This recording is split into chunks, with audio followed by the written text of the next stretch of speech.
వినపడుతుంది. Book start చేయండి. Book reading ఆ వినపడుతుంది. అవతార్ మెహర్ బాబా की హారతికి జై. మెహర్బాయి గారు హారతికి రెడీగా ఉండాలి. చేయండి. ఆ జై బాబా అండి. పార్వతీపురంలో నేను ఫారెస్ట్ రేంజర్గా పనిచేస్తున్న రోజుల్లో ఒకసారి ఆఫీసు పని మీద నేను ఊరు వెళ్ళి మోటారు సైకిల్పై తిరిగి వస్తున్నాను. దారిలో ఒక కుగ్రామం ఉంది. దాన్ని ప్రాంతాలలో ఒక వంపు తిరుగుతుండగా అకస్మాత్తుగా మోటారు సైకిల్కి అడ్డంగా ఒక ముసలమ్మ వచ్చింది. నేను గాని ఆమె గాని తప్పుకుంటానని వ్యవధి లేదు. నేను కానీ ఆమె గాని తప్పుకోవడానికి వ్యవధి లేదు. సరాసరి ఆ ముసలమ్మ నా మోటారు సైకిల్ కింద వచ్చి పడింది. అదంతా రక్తం. ఆ ముసలమ్మ తన్నుకుంటూ ఉంది. ఆ దృశ్యం చూసేటప్పటికీ నా మతి పోయింది. బాబా అంటూ ఒకసారి బాబాను తలుచుకొని, ఇదేమిటయ్యా, ఏ పాపము ఎరగని నాకు, ఏ ఏ జీవిని హింసించని నాకా ఇటువంటి పరీక్ష అని తలపోస్తూ కర్తవ్యం తోచక నిలబడిపోయాను. చుట్టూ అప్పటికే జనం మూగారు. ఏమయ్యా, మరి మరీ కన్ను మిన్ను కానకుండా పోవటమేనా అని ఒకరు, వంపులో జాగ్రత్తగా నడపాలని తెలియదా అని ఒకరు, ఎవరికి ఇష్టం వచ్చినట్లు వారు నన్ను దుయ్యబడుతున్నారు. కానీ ఇవేమీ నా మనస్సు పట్టించుకోవడం లేదు. కేవలం బాబా బాబా అంటూ స్తంభించిపోయాను. ఆ ప్రాంతాలకు బస్సులు గాని వేరే వాహనాలు గాని సాధారణంగా రావు. కానీ బాబా పంపినట్లు ఒక లారీ ఎక్కడో సరుకులు దింపి తిరిగి వస్తూ కనబడింది. వెంటనే దాన్ని నాపి అందులో ఆ ముసలమ్మను, అంటే సుబ్బాయమ్మ ఆవిడ పేరు, ఆమె తాలూకా వారిని ఎక్కించుకొని శ్రీకాకుళం వెళ్ళి ఆసుపత్రిలో చేర్పించాను. బాగా దెబ్బలు తగిలినాయి. కొంతకాలం ఆసుపత్రిలో ఉండాలన్నారు. ఆ ఊరిలోనే ఉన్న మా డిఎఫ్ఈఓ గారి దగ్గరకు వెళ్ళి సంగతంతా వివరించి ఆమె యోగక్షేమాలు మాకు తెలియజేస్తూ ఉండమని చెప్పి మా ఊరు తిరిగి వచ్చేశాను. ఒకనాడు మా డిఎఫ్ఓ గారి వద్ద నుండి వార్త వచ్చింది. నేను ఆసుపత్రిలో చేర్చిన ముసలమ్మ సుబ్బాయమ్మ చనిపోయిందని. నేను నిశ్చేష్టుడయ్యాను. నా భార్య చలించిపోయి ఏడవడం మొదలుపెట్టింది. నా భార్య భర్తలిద్దరికీ మనస్సులో లేదు. బాబా, నిన్ను నమ్ముకున్న మాకు ఎంతటి ఆపద వచ్చింది. నీ ప్రేమ బాటలో పయనించాలని ప్రయత్నించే మాకు హంతకులుగా చెరగని ముద్ర వేశావా? ఈ పాపం ఎలా పోతుంది? మా జీవితాంతం ఈ సంఘటన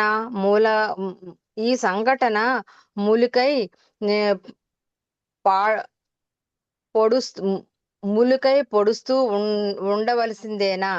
హే కరుణా సముద్ర, మా మీద నీకిసుమంత కరుణ లేదా అంటూ మా దంపతులు బాబా ఎదుట కూర్చుని విలపించాము. కొంతసేపటికి నేను తెప్పరిల్లి వెళ్ళి ఆ శవాన్ని చూసి ఏదైనా వారికి సహాయం చేద్దామని బయలుదేరి ముందుగాను మా డిఎఫ్ఓ గారి దగ్గరకు వెళ్ళాను. ఏమండి, మీరు పంపిన కబురు నిజమేనా అని అడిగాను. ఇంకా లోపల ఏదో ఆశ. ఈ వార్త తప్పు అని వినాలని కోరిక. నిజమేనయ్యా, సుబ్బాయమ్మ కాదు ఆవిడ పేరు.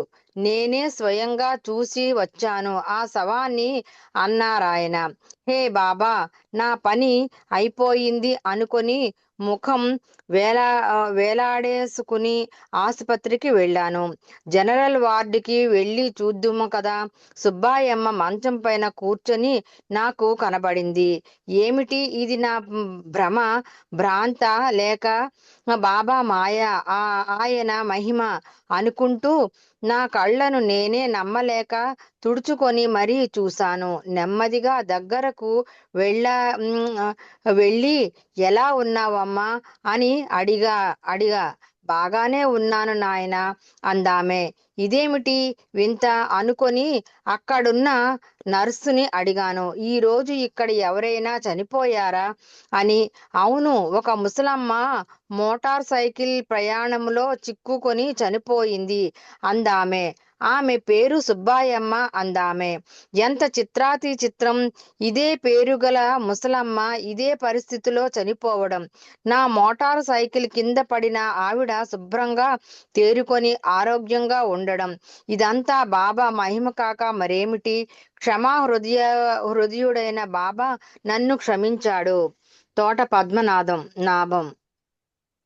నా మస్తు కార్యక్రమాలు భగవద్ భ- మస్తు కార్యక్రమాలు చేస్తున్నప్పుడు ఆయన వెంటున్న రమేజా అబ్దుల్లా కొన్ని సంఘటనలనిలా తెలియజేశారు. బాబా మస్తులను సందర్శించడానికి వెళ్ళేటప్పుడు నేను ఆయనతో పాటు వెళ్ళి బాబా మాటలుగాను వారిని బాబాకు దీవెనలు శుభాకాంక్షలు ఇవ్వవలసిందిగాను కోరేవాడిని.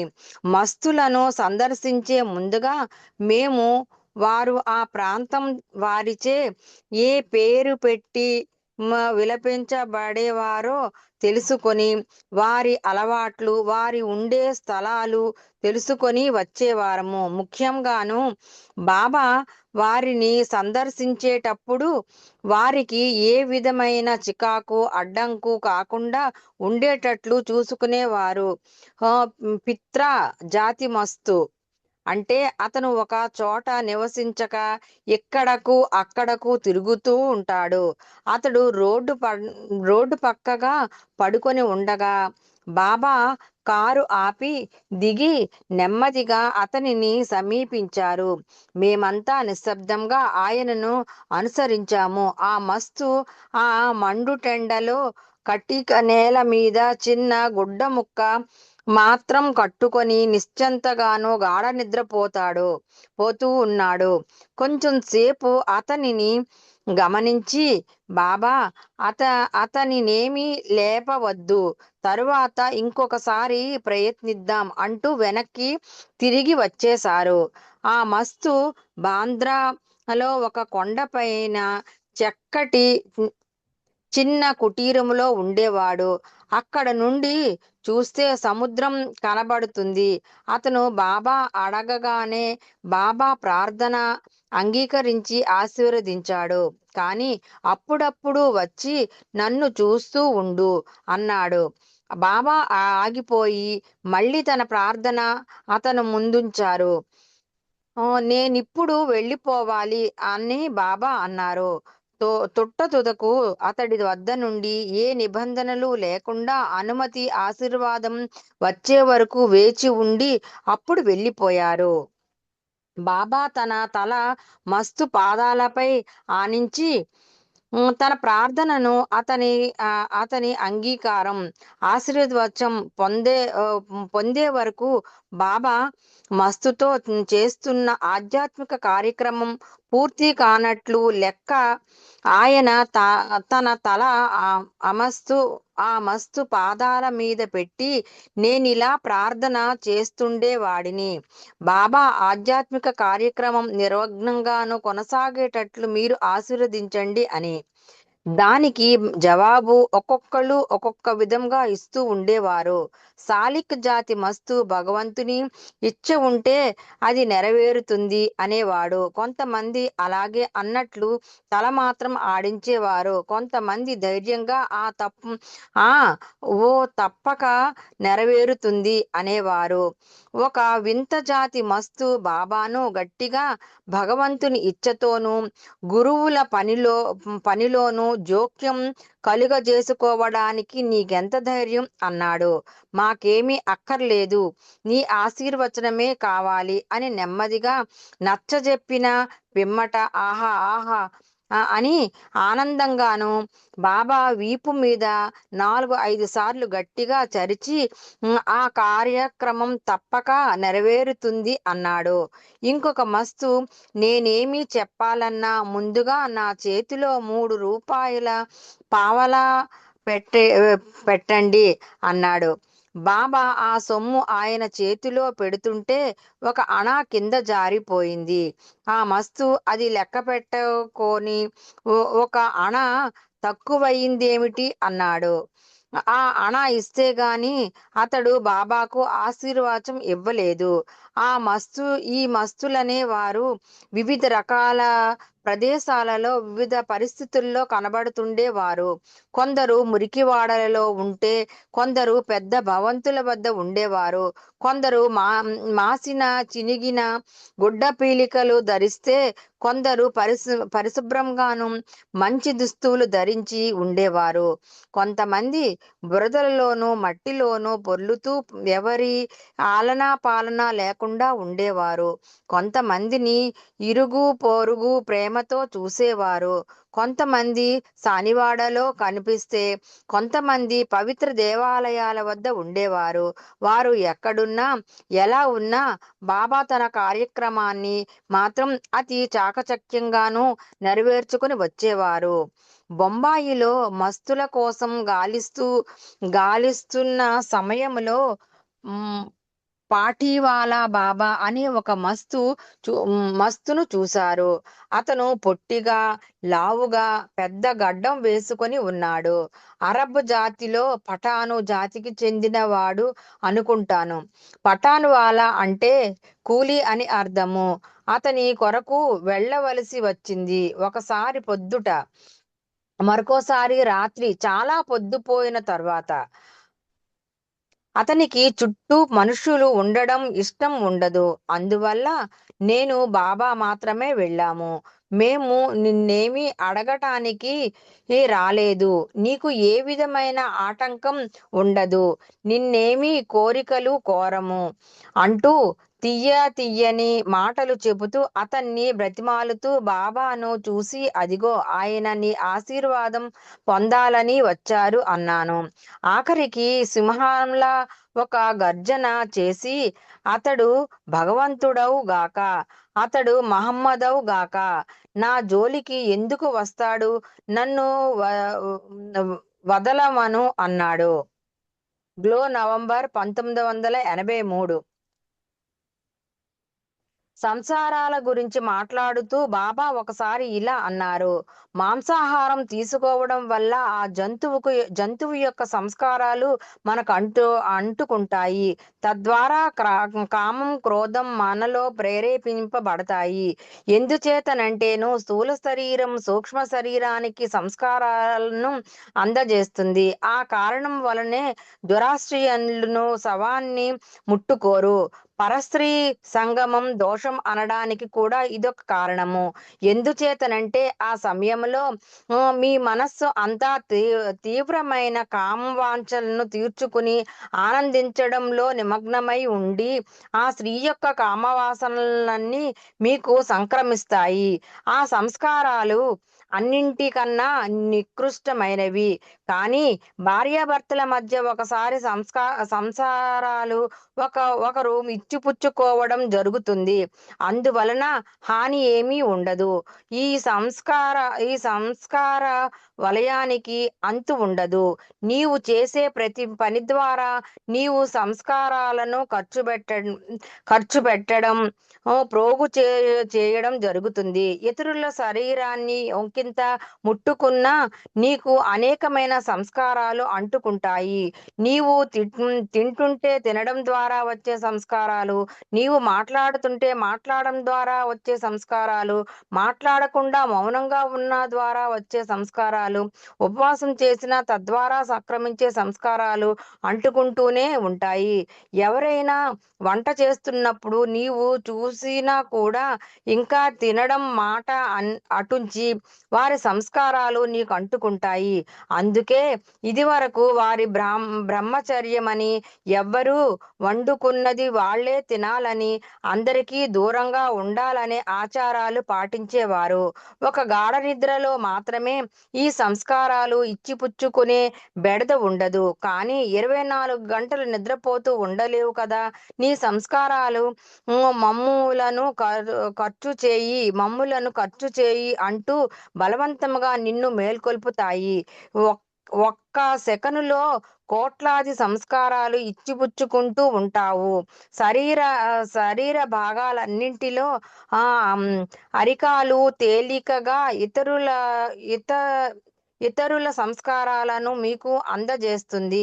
అందువల్లే సద్గురువు పాదాలపై మీ తల ఉంచాలి. ఆ పాదము ద్వారా సంస్కారాల మూలాధారమైన మనస్సును అవి చేర్చుకుంటాయి. ఈ సంస్కారాలు ఇచ్చిపుచ్చుకోవడం అనేది మన ప్రవృత్తిపై ఆధారపడి ఉంటుంది. అంటే నీవేదైనా కార్యం మంచి తలంపుతో చేసినట్లయితే నీకు మంచి సంస్కారాలు అంటుకుంటాయి. చెడు తలంపుతో చేస్తే చెడు సంస్కారాలు అంటుకుంటాయి. ఈ క్రింది ఉదాహరణ ద్వారా అది విశదమవుతుంది. ఇక్కడితో ఆపినండి. జై బాబా.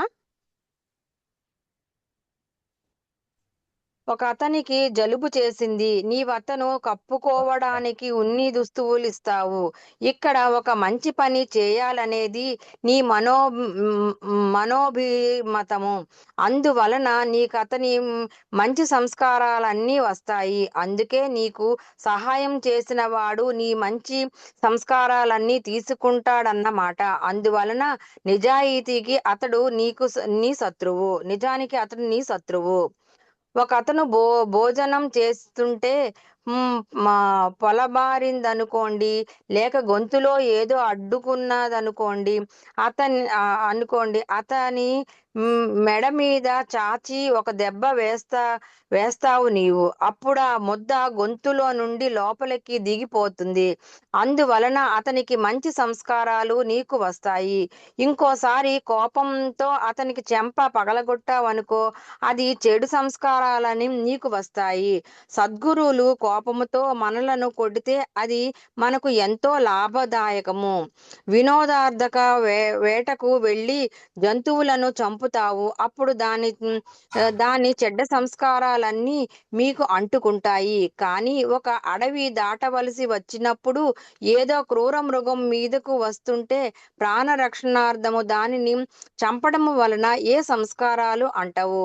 అందువలన మనుష్యులకు హాని చేయు నల్లులు, దోమలు, తేళ్లు మొదలైన వాటిని చంపడం వల్ల నీకే విధమైన సంస్కారాలు అంటవు. నీ దారిలో కనబడిన పామును కూడా చంపవచ్చును. అంతేగాని ఒక చక్కని స్త్రీని చూచి మోహముతోనూ ఆమె చేయి పట్టుకున్నావనుకో, ఆ ప్రక్రియలో కామవాంఛ ఉండడం వల్ల ఆమె కామవాసనలకు చెందిన సంస్కారాలన్నీ నీకు వెంటనే సంక్రమిస్తాయి. అందుచేతనే నీ మనస్సులోని భావాలకు సంస్కారాలు ఇచ్చిపుచ్చుకోవడానికి చాలా సంబంధం ఉంది. Glow, August 1973. జయబాబా అండి. జయ మెహర్ బాబా. ఇక్కడ కాపండి సార్. జయ మెహర్ బాబా. అదే